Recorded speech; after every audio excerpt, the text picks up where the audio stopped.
Então, galera, vamos começar aí a nossa revisãozinha para a prova, que vai começar aí com os processos de eletrização e depois a gente vê a força eletrostática e o campo elétrico. São os assuntos aí, então, da prova 4 de vocês. Então, rapidinho aí, a gente já falou isso aqui mais uma vez em uma outra revisão, como é que se dão os processos de eletrização, começando pelo primeiro aí, então, o processo de eletrização por atrito. Como é que ele acontece? Então, a gente vai ter aqui um corpo. Pode ser inicialmente neutro esse corpo, um pedaço de tecido, por exemplo. Um outro corpo, pode ser, por exemplo, um bastão de vidro. E aí a gente vai fazer o quê? Vai fazer um atrito entre esses dois corpos. Então, aqui você vai ter um processo entre eles dois, que é atrito, quer dizer, você vai esfregar um corpo no outro. E o que acontece após o atrito? Após o atrito vai acontecer isso aqui, ó. Vão passar elétrons de um corpo para o outro. Quando esses elétrons passam de um corpo para o outro, após o processo, a gente vai ter então aqui aquele corpo que era inicialmente neutro, que perdeu elétrons com uma carga mais Q, e o outro corpo que também podia ser inicialmente neutro, aqui que recebeu elétrons com uma carga menos Q. Então, no final do processo de eletrização por atrito, eu vou ter um corpo com uma carga mais Q e outro corpo com uma carga menos Q, o que significa que eles ficam com cargas de sinais opostos. E também com cargas de mesmo valor. Embora a gente não possa calcular, a gente sabe que o que um perde de elétrons é igual ao que o outro ganha. Eletrização por atrito ela pode acontecer em várias situações e não podemos esquecer que quando acontece vento, você tem processo de eletrização por atrito. Vento com caminhão, vento com avião, essa é eletrização por atrito. Tá? Muito bem. O segundo tipo de processo aí de eletrização é a eletrização por contato. Como é que se dá uma eletrização por contato? Inicialmente, nós vamos ter aqui dois corpos. E esses dois corpos podem ser positivo, negativo, pode ser um neutro e outro carregado. O importante é que um desses dois corpos tem que estar com alguma diferença de cargas. Se forem os dois neutros, não vai acontecer nada. Então, vamos pensar aqui que a gente tem um corpo com uma carga aqui mais 2Q e um outro aqui com uma carga menos 4Q. Então, eu teria aqui inicialmente um corpo positivo e um corpo negativo. O que é a eletrização por contato? Na eletrização por contato vai acontecer o seguinte, uma dessas duas coisas. Ou eu vou pegar os dois corpos e vou encostar um no outro, o positivo com o negativo, ou eu vou pegar os dois corpos, o positivo e o negativo, e vou ligá-los através de um fio condutor. Então eu também posso aqui conectar os dois corpos através de um fio condutor. Então, vamos conectar aqui eles dois através de um fio condutor. Está aqui. Ó. Então, estão ali os dois corpos ligados. O que vai acontecer no momento em que eu fizer isso com esse processo aí? Então, após eu ter feito esse contato, eu vou ter a divisão das cargas. E o que vai ocorrer? No final do processo, os meus dois corpos eles vão ficar com cargas de mesmo sinal. Quem é que vai mandar na carga dos dois que vão ficar aqui iguais no final? Vai ser o sujeito que tiver a carga com maior valor numérico. Então, os meus dois corpos com certeza vão ficar negativos no final. Se esses dois corpos forem idênticos, o que dá para fazer? Dá para calcular. Então, veja bem, no final aqui, os meus corpos vão ficar com carga de mesmo sinal, com certeza. E se eles forem corpos idênticos, são idênticos, aí dá para calcular. Então, qual é a carga final? A carga final de cada um deles é igual à média das cargas deles. Então, você vai calcular a média. Essa carga, por exemplo, nesse caso aqui, ela seria igual a mais 2Q menos 4Q dividido por 2, porque são dois corpos. Então, a carga final aqui ficaria menos 4 com mais 2, menos 2Q, dividido por 2, menos Q. Então isso significa que esse corpo aqui ia ficar menos Q e esse outro aqui também ia ficar menos Q. Cargas de mesmo sinal. Importante então, na eletrização por contato, é isso aqui, ó. As cargas vão ficar com o mesmo sinal. No processo de eletrização por indução, o que é que vai ocorrer? No processo de eletrização por indução, nós temos o seguinte. Voltando aqui. Processo de eletrização por indução, nós temos então aqui o seguinte. Inicialmente, nós temos um corpo neutro. Então, vou fazer aqui um desenho, ó, um corpo que está completamente neutro. Esse cara aqui é neutro. Tá? As cargas positivas e negativas dele estão perfeitamente distribuídas, desse jeito que a gente está colocando aqui. Ó. Onde tem uma positiva, tem uma negativa. Onde tem próton, tem elétron. Está lá, bem bonitinho. E o que eu vou fazer? Eu vou pegar esse corpo neutro e vou aproximar dele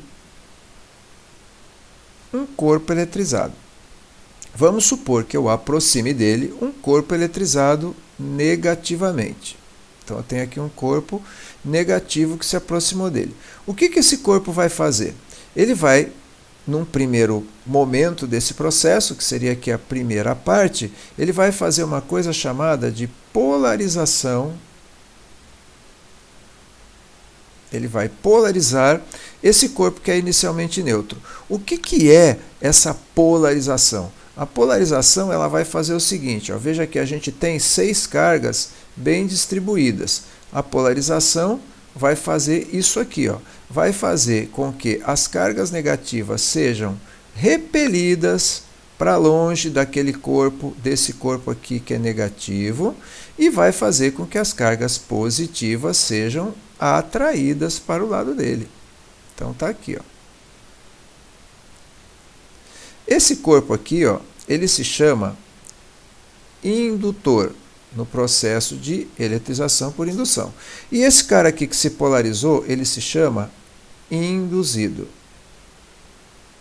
Depois que o induzido está polarizado, então nós vamos passar para uma segunda etapa. A segunda etapa é a seguinte: nós vamos pegar esse induzido e vamos conectá-lo ao terra. Então isso aqui eu estou conectando ele a um fio terra, ligando ele na terra. O que vai acontecer automaticamente? Esse corpo negativo aqui, ele está provocando uma repulsão das cargas negativas, que vão descer pelo fio terra. Então aqui, ó, as cargas negativas, elas vão descer aqui pelo fio terra, vão descarregar para a terra. Então essas cargas que estavam ali, elas saem daqui e vão lá parar lá na terra, tá? Muito bem. Uma vez que isso aconteça, nós podemos ir para a terceira fase do nosso processo, que é qual a terceira fase? A terceira fase do nosso processo simplesmente é nós desligarmos o fio terra. Então, olha aqui, eu desconectei o fio terra. No momento que eu desconecto o fio terra, as cargas que desceram, elas não têm mais como voltar. Elas vão estar todas aonde? Então, todas lá na terra, né? Está todo mundo aqui, mas não tem mais caminho para voltar. Esse corpo aqui, o induzido, ele ficou carregado com carga positiva, que é carga de sinal contrário do indutor. E aqui eu posso, no final do processo, simplesmente afastar, retirar o meu indutor. Então eu pego esse indutor aqui, ó, e retiro ele já fez a parte dele, tá? E aí o que nós vamos ter? Nós vamos ter o induzido carregado com carga de sinal contrário à do indutor. Então, olha bem, no final do nosso processo, nós vamos ter o nosso indutor que era negativo e o nosso induzido que ficou com carga de sinal contrário a dele. Então, final de uma eletrização por indução, os corpos têm cargas de sinais contrários. Isso aqui é muito útil em várias situações. A principal, a mais famosa delas, a principal utilização disso aqui é nos para-raios. Um processo de indução ele pode fazer com que um corpo neutro fique eletrizado, como vocês acabaram de ver. Então, o processo de indução é capaz de eletrizar um corpo neutro. O caso para-raios, ele funciona mais ou menos assim. Ó. Se nós temos uma nuvem eletricamente carregada, então eu vou pegar a nuvem aqui carregada negativamente, e aí a gente tem aqui um prédio, e lá na ponta do prédio tem um para-raio, que é pontudinho assim, por uma razão, por causa de uma coisa chamada de poder das pontas. O que é o poder das pontas? As cargas costumam se acumular nas pontas dos corpos. Num caso como esse aqui, vai acontecer um processo de eletrização por indução. A nuvem que está carregada negativamente, o que ela faz? Ela atrai um monte de carga positiva para cá. Ó. E essas cargas positivas que ela atraiu para cá vão gerar uma coisa que a gente vai falar daqui a pouco. Entre esses dois corpos vão gerar, aqui tem um espaço, né? Tem um espaço aqui que separa, que é o ar. E aí vai aparecer aqui um campo elétrico.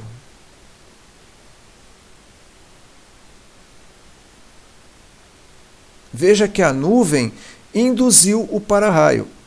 E num determinado momento, esse campo elétrico ele fica tão intenso, mas tão intenso, que acontece uma descarga elétrica da nuvem, e aí os elétrons que estão aqui na nuvem são atraídos pelas cargas positivas que estão na ponta do para-raio, e a nuvem descarrega e o raio cai no lugar certo, né? Não cai no lugar onde ele pode ser perigoso. Muito bem. Um resumo final, então, dos processos de eletrização. No processo de eletrização por atrito, os corpos diferentes são esfregados um no outro. Eles vão ficar, após o processo, com cargas de sinais contrários, mais Q e menos Q. O valor das cargas não tem como você calcular, mas você deve lembrar que um perde elétrons, e que o que um perde de elétrons é igual ao que o outro ganha, por isso eles ficam com cargas mais Q e menos Q. No caso do contato, os corpos são encostados ou ligados por um fio condutor. É o único caso, atenção, ó, é o único caso de eletrização em que eles ficam com o mesmo sinal. Quando os corpos são iguais, e apenas nesse caso, você pode calcular a carga final pela média das cargas. E, finalmente, o processo de eletrização por indução, em que os corpos também ficam com sinais contrários, e não há como calcular nada, porque os elétrons são recebidos ou perdidos pelo induzido, e eles são trocados lá com a Terra, então não tem como você saber de fato o que vai acontecer. Então aí os nossos processos de eletrização. Continuando aí a nossa revisão, pessoal, então vamos lá, continuando a nossa revisão, a gente vem então aqui para força eletrostática, também chamada de lei de Coulomb. O que é a força eletrostática? É o seguinte, se eu tiver duas cargas numa certa região do espaço, vamos colocar aqui, ó, duas cargas quaisquer, por exemplo, uma positiva e outra negativa, separadas aqui por uma certa distância d, o que vai acontecer? Vai aparecer entre essas cargas uma força de atração, representada aqui por esse par de forças, a força F, força eletrostática. Não se esqueça que isso aqui é um caso de ação e reação. Essas forças têm mesma intensidade, têm sentidos opostos e têm mesma direção. Como é que eu calculo matematicamente qual é a força eletrostática entre duas cargas no espaço? Então eu vou dizer aqui que eu tenho uma carga que eu vou chamar aqui de Q1, aqui outra carga que eu vou chamar de Q2, e quando eu quiser calcular o valor da força eletrostática, ela vai ser diretamente proporcional ao módulo das cargas. O que isso quer dizer? Não interessa o sinal, só o valor. Então, e inversamente proporcional ao quadrado da distância. Aqui aparece uma constante proporcionalidade chamada de constante eletrostática. Então, o que eu tenho que saber? Que a força eletrostática é diretamente proporcional às cargas e inversamente proporcional ao quadrado da distância. Vou dar alguns exemplos aqui. Eu tenho duas cargas aqui, ó. Carga Q1 e a carga Q2, separadas aqui por uma distância d. Suponha que eu faça o seguinte, vamos fazer as duas positivas, a força vai ser de repulsão, não é isso que importa. Suponha o seguinte agora, que eu pegue essa distância d e reduza ela a metade, d sobre 2. O que vai acontecer com a força? Se a força aqui era uma força F, agora, reduzindo a distância, a força vai aumentar. Quando reduz a distância, a força aumenta. Quanto é que a força aumenta? Está vendo esse 2 aqui? Ó? Pega ele e eleva ao quadrado. Vai dar 4. Então, isso significa que a força vai aumentar 4 vezes. Se eu pegar a distância e aumentar, for para o triplo da distância. Então, aqui está uma nova distância d. Tá? Que vai ser 3D. Eu tenho aqui a Q1, eu tenho aqui a Q2, não mexi com as cargas nem com nada. O que vai acontecer com a força? Bom, quando eu aumento a distância, automaticamente a força diminui. Diminui quanto? Pega esse 3 aqui, ó, eleva ao quadrado. 3 ao quadrado é 9. Então, a nova força vai ser 9 vezes menor. Então, olha bem, se eu diminuo a distância, a força aumenta. Aumenta quanto? O que eu diminuí ao quadrado. Se eu aumento a distância, a força diminui. Diminui quanto? O que eu aumentei da distância ao quadrado. Simples, né? Tranquilo, tá? Então, basicamente, essa é a informação importante aí para a prova de vocês desse conteúdo aí, que é o conteúdo de força eletrostática. Agora vamos para a próxima parte aí do nosso processo, que é o campo elétrico. Tá? O que é um campo elétrico?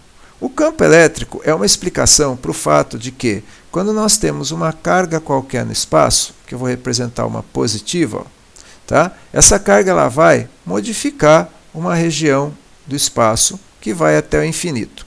Qualquer ponto P sobre essa região do espaço que esteja a uma certa distância d dessa carga Q, ele vai sofrer influência do campo elétrico que essa carga gera. Quando a carga é positiva, por convenção, o campo elétrico ele é divergente, quer dizer, ele é para fora da carga. Então aqui ó, eu estou representando o campo elétrico gerado por essa carga Q.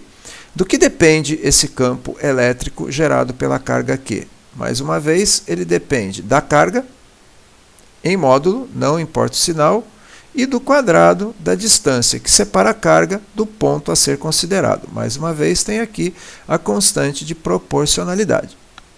O importante é que a gente pode fazer aqui uma comparação com a força eletrostática, que é K, que multiplica Q1, Q2 sobre d ao quadrado. Se nós tivermos, por exemplo, aqui, ó, uma carga qualquer, que eu vou chamar de Q2, e essa aqui for Q1, aqui vira Q1.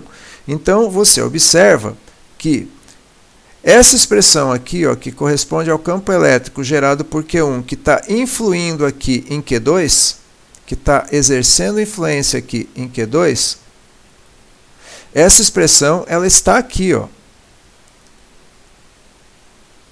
Da onde a gente tira uma coisa importante, que é essa aqui, ó, que a força F é igual ao produto do campo pela carga Q, E vezes Q.